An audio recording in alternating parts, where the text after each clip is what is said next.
I got a 4-man team here, Rick. If I need more than that, I got to get it approved. And I got to look after my dudes. Hey, and if your dudes were a better match for me, I'd say, okay, you got me. But that's not the case, and you know it. He's a great match for me. Yeah, no. Hey, you could do anything you want to him. Throw him off a building, right? Light him on fire. Hit him with a Lincoln, right? Get creative. Do whatever you want. He's just happy for the opportunity.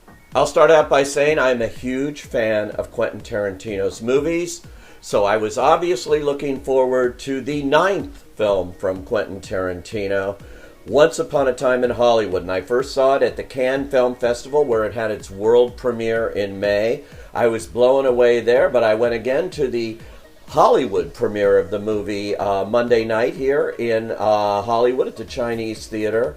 Seeing it for a second time made it even richer. This is a movie that even improves on its second time. I want to see it again. There is so much. There is such density in this movie.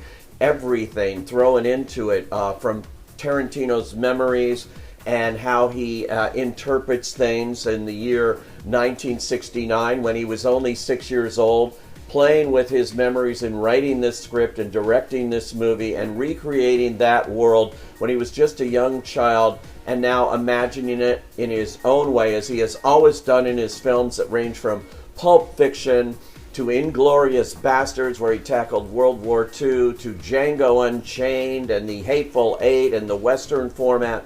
All these terrific films that he's done in different genres in different ways. There is the Tarantino style, and he is, without question, one of the, if not the most influential director of his generation. If you see all the imitators that have come after him trying to do what they call Tarantino-esque variations on what the master himself, QT, does. But this movie, Once Upon a Time in Hollywood, is easily his most personal. This is set in 1969, around the time of the infamous Charles Manson murders. That is an ominous thing underpinning much of this movie as we watch this. But it also is really, first and foremost, a film about friendship, about loyalty, and a love letter to Los Angeles of the era. There is no question about this. All the details are thrown in there, and it is for movie lovers. This is just catnip, but for everybody, there's something in it. It's an extraordinary movie. It runs 2 hours and 41 minutes. That's 2 minutes longer than it was in Cannes. The core of this movie is about a friendship. Leonardo DiCaprio plays Rick Dalton. He's one of these guys who had a very successful Western TV series called Bounty Law at the end of the 50s and the early 60s. He was a big star on television, did all sorts of things.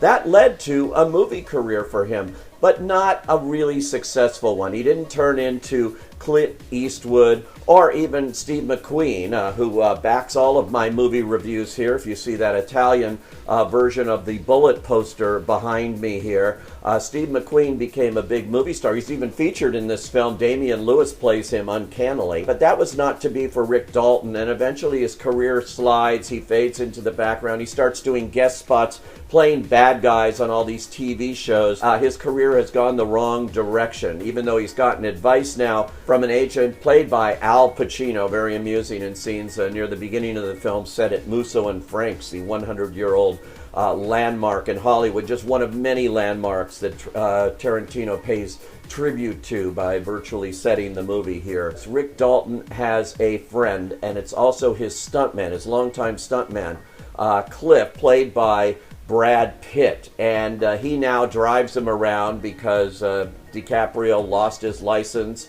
got a DUI, tends to hit the bottle a lot now. His career has slid down. He's trying to revive it again. He gets a guest shot in a real series at the time called Lancer. Those scenes are really great. Any actor watching this will recognize themselves in DiCaprio's performance. But it's also this relationship he has with Brad Pitt's Cliff Booth character here. You can tell this is a true friendship, true loyalty.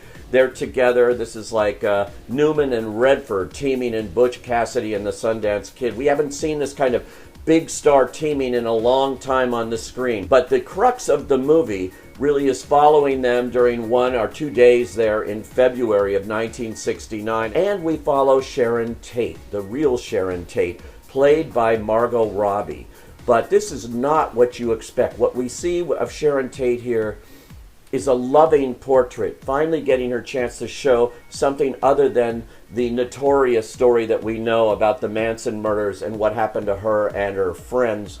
On this day, we follow her along into a theater, in particular showing the movie The Wrecking Crew, in which she co-starred with Dean Martin, and we watch her watching the audience react to her performance and her pleasure of seeing herself on screen and pulling this off. I thought Margot Robbie was absolutely lovely in this role, capturing a side of Sharon Tate that most filmgoers today certainly don't know, and it is great to see a different perspective here.